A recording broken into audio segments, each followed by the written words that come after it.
Hello, everyone, and hope everyone has been doing well. It's been a little bit over a week since my last video. The weather has been um, fairly calm in terms of severe weather.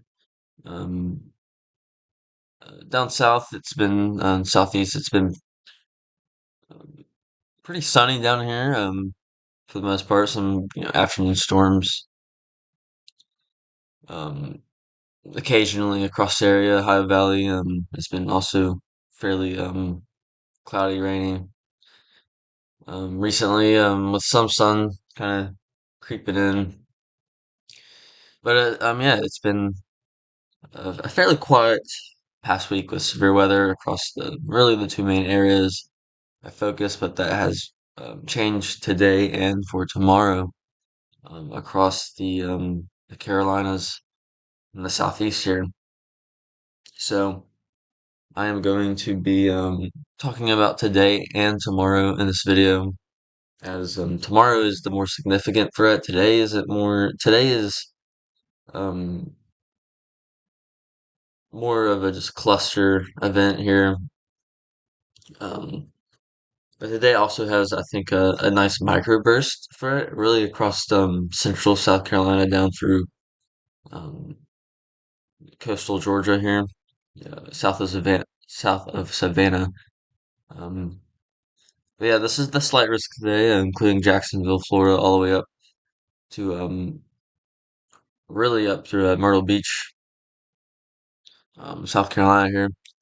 And this slight risk does go into into central Georgia here. Um, there is a very low tornado risk, probably associated with an ocean breeze, some sort of slight ocean breeze coming off the coast here, and any storm that sort of interacts with that could have a very small chance of having some increase in low level spin, producing a usually a weak tornado, but you never know. Here's our wind right here. We can see that 15% risk in the same area, in that slight risk. We do have a more isolated risk across much of central and coastal North Carolina and northern South Carolina here.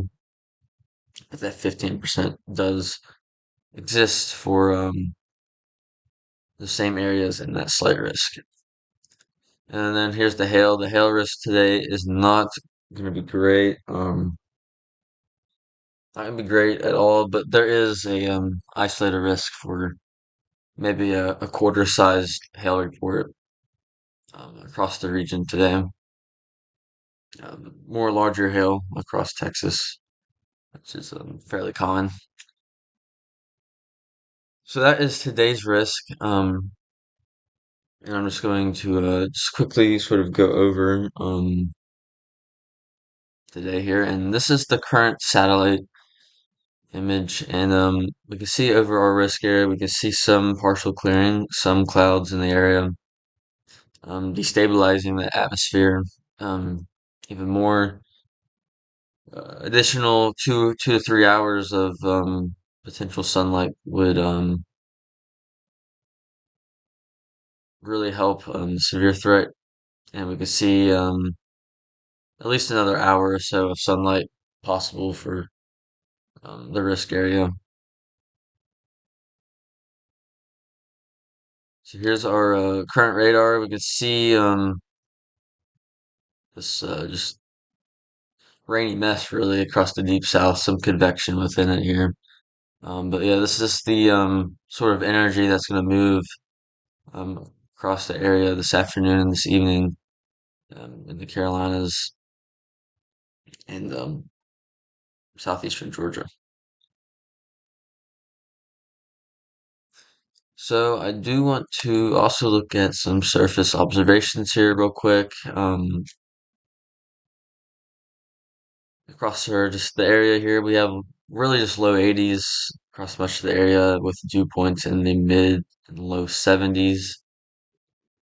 Let's check our check our model to see how they're doing. So here we go, 15Z. Um, see here, we got really low 80s. We do have some mid 80s. Here's Savannah. So yeah, I mean this is H triple R doing fairly well here with temperatures right now. Let's look at the NAM. Um, get it on the right hour here. NAM here. Definitely the NAM is definitely very warm compared to surface observations. If we look here, mid 80s in the inlands here, like inlands on the coast of South Carolina, and we only have low 80s. So the NAM is overdoing the temperatures here, way too warm. So I'm going to look at this model here, the RRFS. That's been sort of my backup model, especially for same day events. Um, so here we go, a lot better. Um, doing so much better compared to the NAM. The NAM has sort of a lost cause in that sense. But again, temperature's doing well. Let's look at our dew points real quick here. Where our dew points again are mid 70s and sort of near Savannah, up to Charleston, low 70s further north. So yeah, mid 70s up to Charleston. Maybe maybe RFS doing a little too north with the dew points here, the 70s, but overall good sort of comparison there. And the H triple R, again a little too bullish on the dew points right now. Um, so something to be mindful of. However, temperature-wise, these models have taken it fairly well. So let's look at our upper air maps here, and it's sort of an interesting setup today, as our main close low is all the way up here in the Great Lakes, Michigan, just outside northeast of Michigan here, and this is well, let me move it to. So this is going to be around 12 o'clock today, and you can see our close low again, same area, Michigan. It's a positively tilted trough here. However, we do have, if we can look at our um, sort of orientation here, we can see a sort of another dip here across the mid south, a deep south here. All right, excuse me about that. I had something distract me there. But as I was saying here, we can see the orientation of our these brown lines here. Um, they sort of dip down here across the mid south, deep south, and we do have sort of some energy with this sort of shortwave here. Any sort of uh, kink in the geo potential height lines here indicate sort of trough-like features or short waves. And as we can see here, we have that positively tilted trough here. How the height lines are oriented, and we can see this sort of divot here and into these lines. So that indicates a short wave across the mid and deep south here. And this is what's bringing that sort of energy across Georgia and South Carolina. So this is around 12 o'clock today. So we move on across the afternoon. By 4 p.m., we can see the best winds are really across sort of up through Atlanta, through sort of upstate South Carolina here, and but really across much of the risk, we do have some very light winds at our 500 millibar level or 700 millibar level here, excuse me. So enough to sort of spark some severe weather, and as we move on across the evening, that those winds sort of enhance over coastal Georgia and South Carolina to 30, 35 knots.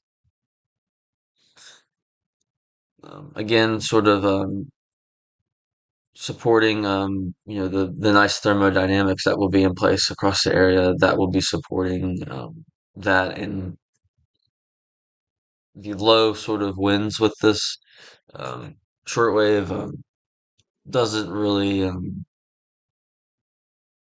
have a negative impact with such high thermodynamics. So there's still going to be thunderstorm chances, and even in that pocket of 35 knot winds, easily could get a stronger storm or two with some stronger winds and possible spin up.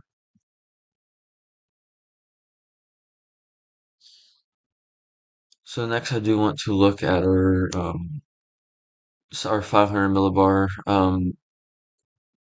map here real quick.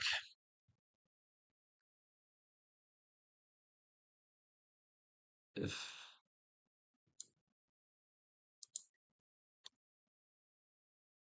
I have no idea what's going on here.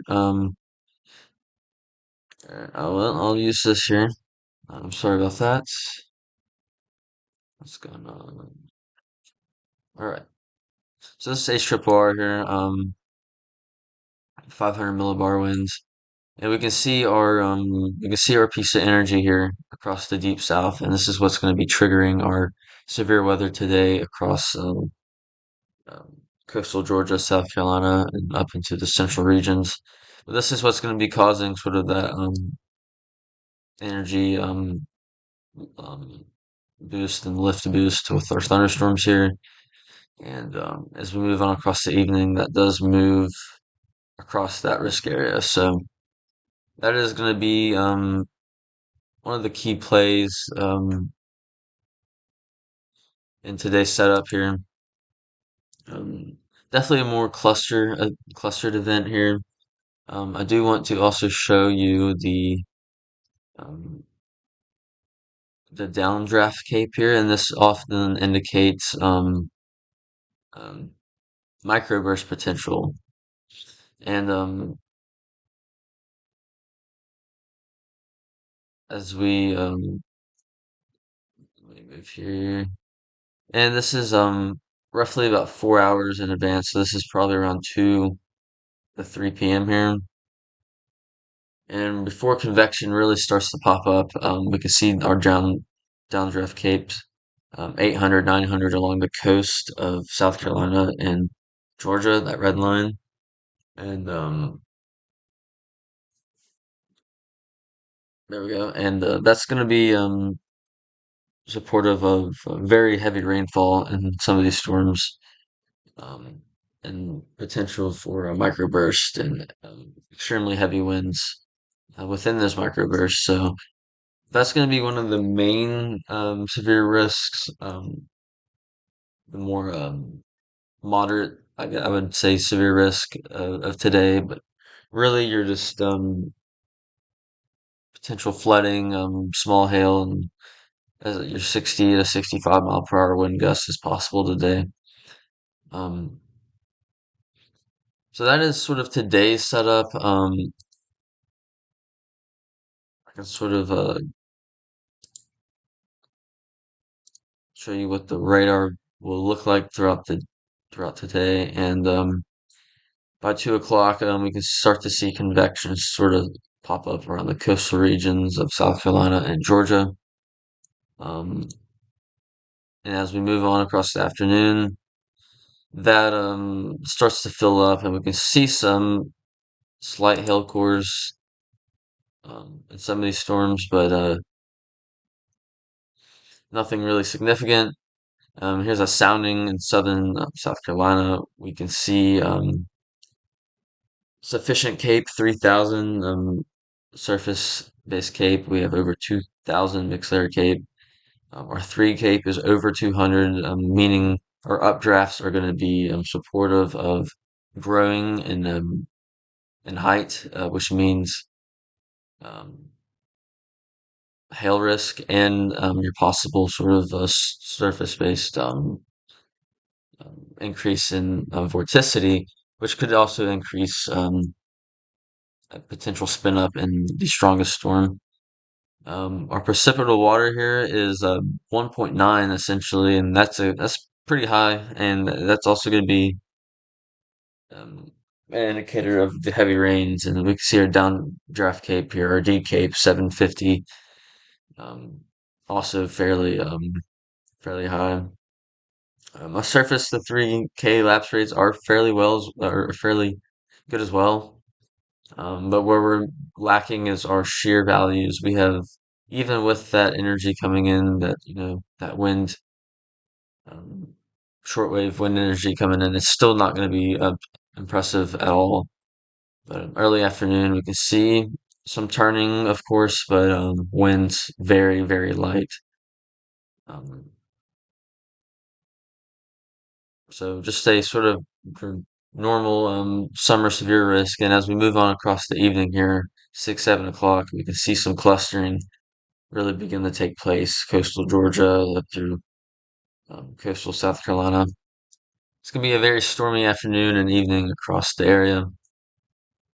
So, um, to give a better idea of the thermodynamics of today as well, this is around 3 p.m. We can see that 2,000 to 3,000 Cape across South Carolina and Georgia, and this is the H-R model. And if we go on through the evening, um, up through southeastern North Carolina, we can see those 2,000 joules per kilogram values. But yeah, thermodynamics look very good today. Good enough for some potential chance for significant severe weather across the area, and that would really only include microbursts, mainly across the southern South Carolina and coastal Georgia. So that is today's sort of risk. And I'm just gonna sort of go over tomorrow's in some detail. Probably will have to make another video tomorrow, um, especially if this gets any upgrades. But this is the slight risk for tomorrow, and a lot of the same areas here um, undergone with more severe weather. And but the slight risk does extend northward all the way up to Richmond, Virginia. Roanoke, Virginia also included, but this goes down all the way to really far northern Florida in the Panhandle there. But the slight risk is fairly large here, and we got a moderate, or not moderate, excuse me, a marginal risk around it. Tornado risk really centered on that western part of the slight risk, so really south of Richmond down through just east of Columbus, Georgia. But Columbia, South Carolina, Charlotte, and Raleigh, North Carolina has an isolated tornado risk. However, it's going to be a wind-driven event for the most part, and a hail-driven event for the most part here in that slight risk, where both risks are the same as the slight risk. So again, another active day tomorrow, potentially. So I do want to go back to this here. Hopefully this can load. Okay, now it loads, of course. But let's move on to sort of midnight tonight, and we see our positively tilted trough here across the Midwest, and we can see at the base of this trough a jet streak across central Oklahoma, northern Arkansas, southern Missouri here. This jet streak is going to be the key player in tomorrow's setup. This is what's going to be causing also the more a widespread event across the mid-Atlantic through the southeast here. So as we move on across the morning here, 7 a.m. Friday, we can see first off we can see this trough really begin to orient itself sort of more neutral here by 7 a.m. It's not as positively tilted. It's um, starting to have a more north to south parallel look to it. And but as we move on across the morning here, that jet streak is beginning to sort of strengthen some. And as we move on throughout the afternoon here, this is 1 p.m. We essentially have a neutral trough at this point, slightly positively tilted, but at this point it's neutral. And that jet streak is now approaching 70, 75 knots across the eastern Tennessee area here. And as we move on here across the evening, we can see the bulk of those winds entering mid-Atlantic to southeast by evening here, and those values approaching 50 to 60 knots. So that's going to be more than sufficient enough for severe weather and a more widespread severe weather event across that area. I do want to look at our sort of low-level winds here, low-level jet. Um, this is Friday morning around 8 a.m. here, 7, 8 a.m., and we can see our orientation here sort of more starting to become more neutral. But we can see our low-level jet here across the mid-south and Tennessee Valley here, and 30, 35 knots. And as we move on throughout the day, it does increase. And by about 4 p.m., as the convection is underway across the southeast, that low-level jet does rip a little bit across central South Carolina, 40, 45 knots. It's going to be interesting. That overlap with the 500 millibar winds with the thermodynamics for tomorrow. And if we get enough clearing and destabilization, I think a tornado risk could be increased a little bit across the northeastern, eastern Georgia here up through central South Carolina to a 5% risk. I would not be shocked. Um, however,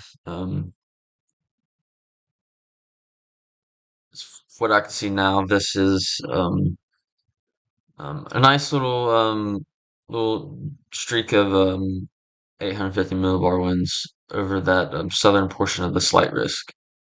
So I think tornado risk is going to be definitely greater in the southeast. Um, so that's sort of our upper air winds there for tomorrow. Let's go back to the HRRR here.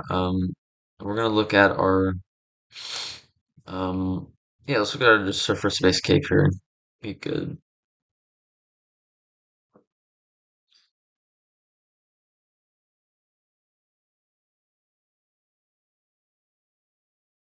So this is tomorrow, 1 p.m. here. HRRR here struggles to have a lot of instability across that risk, southeastern risk area. Um, however, we do see some sort of return in the coastal regions where 1,000, 1,500 joules per kilogram possible. Seems like instability will be greater across eastern North Carolina, where 2,000 joules per kilogram is more likely. So thermos don't actually look as great for tomorrow. Um, probably battling with convective issues here. Let's see. Um, no, but you can see that main line that HRRR does see here, and probably some clouding issues. Not getting enough sunlight according to ARRR. So that's gonna have to be watched, I think, especially into tomorrow for Friday's risk. Um, yeah, so tomorrow's risk is gonna have to be watched until today, until tomorrow morning. We're gonna have to look at surface observations really to have, I think, have a better idea of tomorrow's risk for the southeast. However, the northern risk has more instabilities to sort of work with. But tomorrow's risk definitely seems to be more widespread, and the southeastern risk part does seem to have more of that tornado risk. Um, how much instability can build back up across the sort of southern site risk area will be sort of determined on how severe that line is that goes through South Carolina and sort of parts of Georgia. So yeah, sort of a chaotic 2 days here. Lots of things to talk about. I probably missed a few things. I probably um, misspoken about something, and I apologize. But really, for today, downburst potential in that slight risk. But really, just a damaging wind threat, some hail possible, and tomorrow's risk seems to be more widespread. Um, Tornado risk seems to be better across sort of the Columbia, South Carolina region, and southwest into Georgia, where the low level winds, mid level winds sort of overlap the best. The stability is a little better that far west, but yeah, more widespread event tomorrow, with hail and damaging winds being the main risk. So yeah, if you guys have any questions, leave them below, and I should have a video tomorrow on the setup for then, and hopefully we'll have a better idea of what's going on. So everyone have a good day, and we'll see you guys tomorrow.